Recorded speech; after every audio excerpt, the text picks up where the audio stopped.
Shalom. First and foremost, I want to give all praise, glory, and the highest honor to Yahweh, Bahasham, Yahweh Shai, Bahasham, Racha, Kwadash.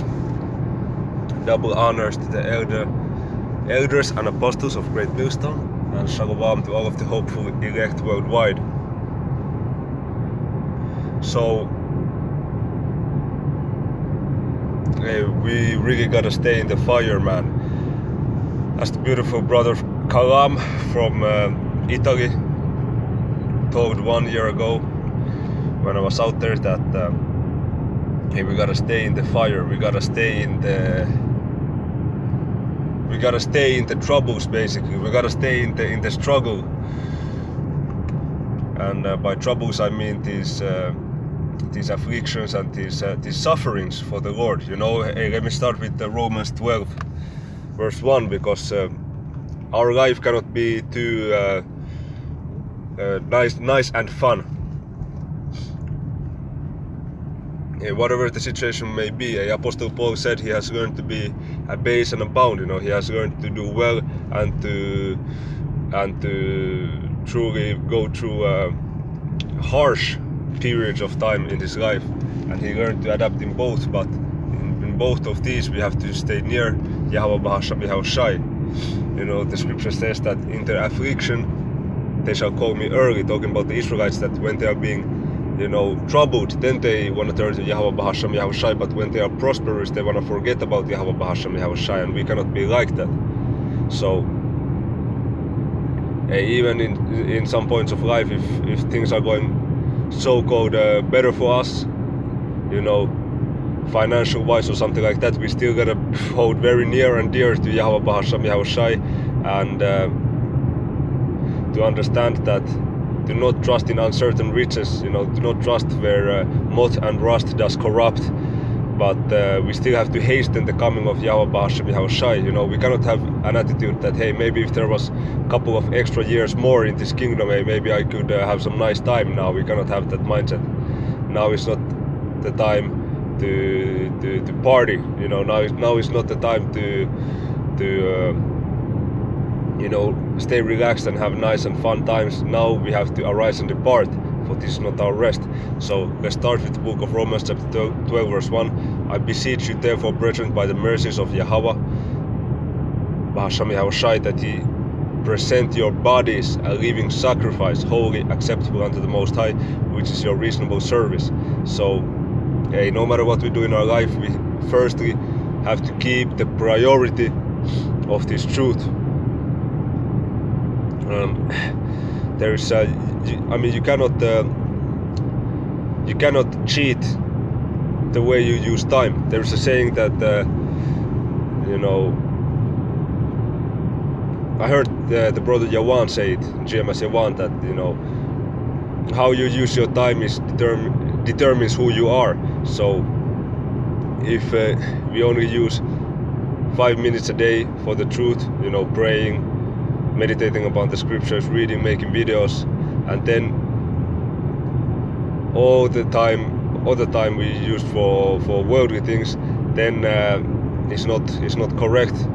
You know, even if we are doing worldly things, you know, we are working or something like that, we still have to meditate on the scriptures. We still have to, you know, meditate on the arrival of Yahweh Shai. We still have to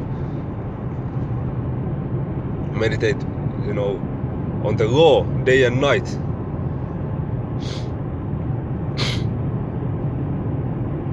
We still have to meditate and think about what is right. How can I serve Yahweh Bahasham, Yahweh Shai the best way possible?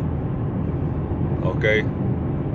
And if there's some things going good for us, we still cannot forsake Yahweh Bahasham, Yahweh Shai, because we have to present our bodies as a living sacrifice, holy and acceptable unto the Most High, Yahweh Bahasham, Yahweh Shai, which is your reasonable service. So, studying, making these videos, praying, meditating on the scriptures, going out there to teach in the highways and byways, in the chief marketplaces. You know, we go and we show our faith. You know, we become fooled in the eyes of this world. We become foolish in the eyes of this world.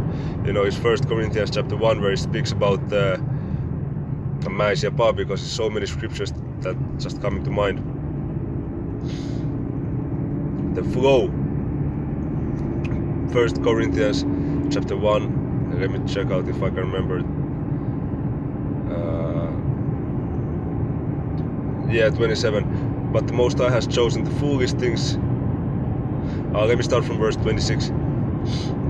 For ye see your calling, brethren, how that not many wise men after the flesh, not many mighty, not many noble are called. So in this truth you don't see many people who are, they have high college degrees from Ivy League colleges, that of course you have brothers from all, paths of life. Some did actually do very well in the world and might still be quote unquote well-to-do in regards to their financial situation, but mostly is people who like, for example, all the 12 disciples who became apostles. They was not learned men. Apostle Paul, however, he was a learned man. So you have examples of different paths of lives. You had also some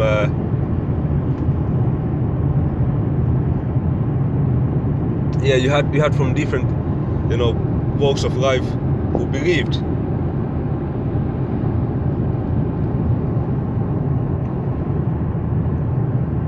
But mostly like these celebrities, man, you can just, even the celebrities, when they are even talking about the scriptures and when they are like saying stuff that is directing them to the Israelite, for example Kyrie Irving, for example Kendrick Lamar, for example Kodak Black, all of these are examples. They've said something and then they've just went back on their word, and they really don't want to lose their money. They have learned how to be abound, but they don't want to learn how to be abase. That's the thing, because they think that money is going to deliver them. Okay, let me hop in right there real quick. This book of Proverbs chapter 11 verse 4, then I will go back to 1 Corinthians, but Proverbs 11 and 4. Riches profit not in the day of wrath, but righteousness delivers from death. Okay, we know it is written that money is a defense, but hey, you cannot rely on riches for deliverance. If you are destined to be saved, you're gonna be saved. Hey, what does it say in I believe it's Amos chapter 5, round about the 18th verse, because 18 is about the day of the Lord, but it's the 19th verse. So Amos chapter 5 verse 19, as if a man, or let me start from 18. Woe unto you that desire the day of the Lord. To what end is it for you? The day of the Lord is darkness and not light. So this is for the wicked of the Israelites, okay, and for the Christians who are waiting. Yeah, we want Jesus to come back, but he ain't coming back to handle out some candy, to handle out some chocolate bars. Okay, he's coming to wage war and to show mercy to the elect of the nation of Israel, but not to the others. Verse 19, as if a man did flee from a lion and a bear met him, or went to the house and leaned his hand on the wall and a serpent bit him. So even if you have money, so then you're going to escape out of one trouble, but then the next one comes in,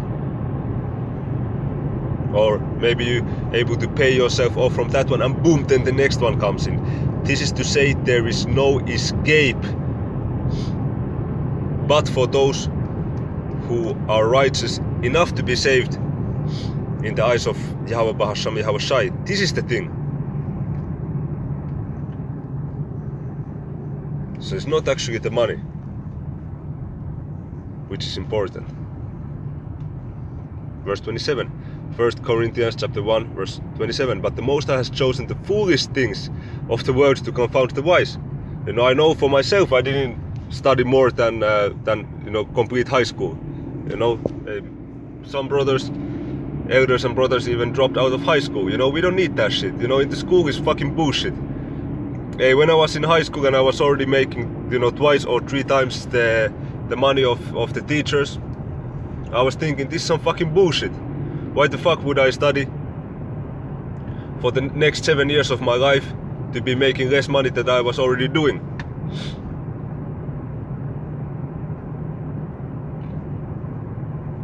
Okay? And I wasn't selling drugs or anything, but it had to do with betting, okay? But the point is that it's fucking bullshit, this school system.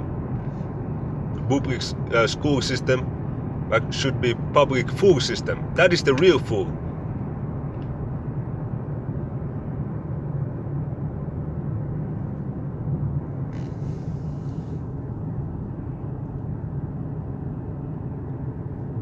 Let me check.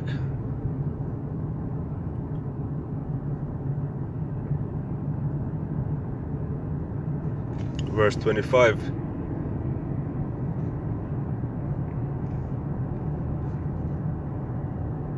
First Corinthians chapter 1, verse 25. Because the foolishness of the Most High is wiser than men, and the weakness of the Most High is stronger than men. And this is what we represent through the Spirit. So it's stronger than this world. So let me jump to 27 again. But the Most High has chosen the foolish things of the world to confound the wise, to put to shame the wise, and the Most High has chosen the weak things of the world to confound the things which are mighty. So Yahushua said that you know, thou art poor, but yet thou art rich. So financially maybe we may mostly be poor, and in this world, you know, we're not respected, we don't have that status, but in the spirit we are rich, and this is what counts. But like I said, if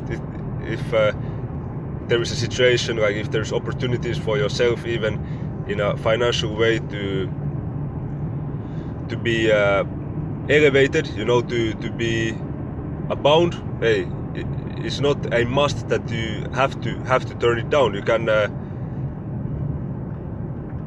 discern the situation and then pray and fast and through the Spirit, you know, deal wisely in that matter. But just know that there is no future with it. You know, there is no future with financial might in this world. There is no future of you like reaching a high business position and then working, making money until your retirement. There ain't none of that. Yahushua is coming soon, and this wicked evil world is temporal. Like the elder from Chicago, GMS the Basics, always says, this wicked temporal world. Or he says wicked evil temporal world. Okay? Something like this, showing that this current world is wicked, evil, and temporary. Okay, so let me finish the video with Hebrews 8 and 10, because if you even have some success on the financial front, then the plague of the mind going to jump in, and this is what is also written, that give me any plague but the plague of the heart, and any wickedness but the wickedness of a woman. That's in Ecclesiasticus somewhere, if I believe right, if I remember right. Actually, let me get it right now.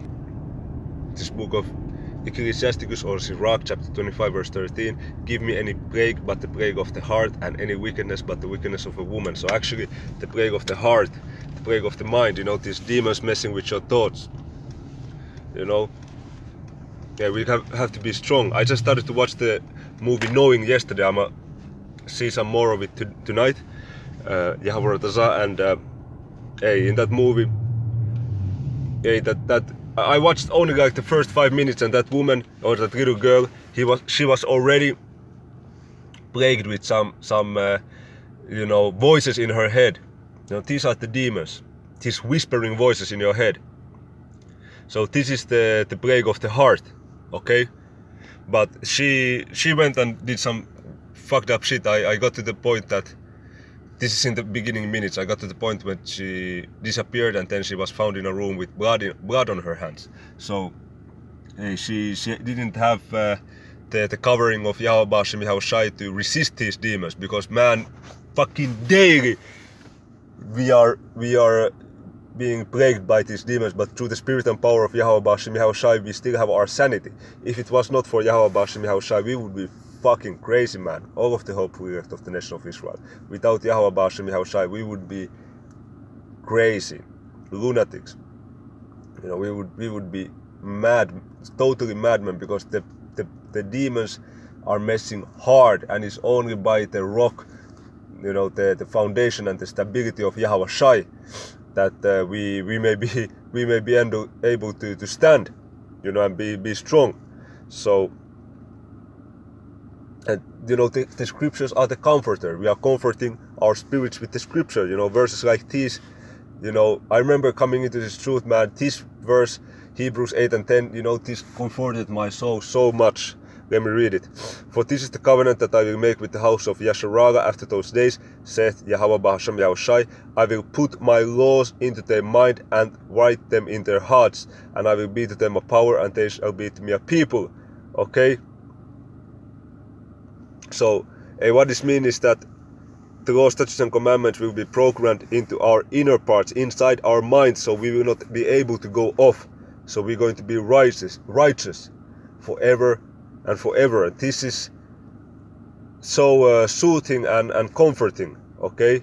Verse 11. And they shall not teach every man his neighbor and every man his brother, saying, Know the Lord, for all shall know me, from the least to the greatest. So, hey, this is what is awaiting for us. The law, statutes and commandments put into our minds and written in our hearts. So we shall always be close to Yahweh Hashem Yahweh Shai, and we won't go off anymore. And this is what is so beautiful.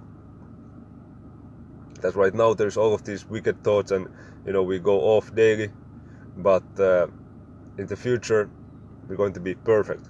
So these are the things we want to keep our minds occupied in, not in the pleasures and the riches of this current world, which are temporal and lame, very lame compared to what the glory of the kingdom is going to await. And even that,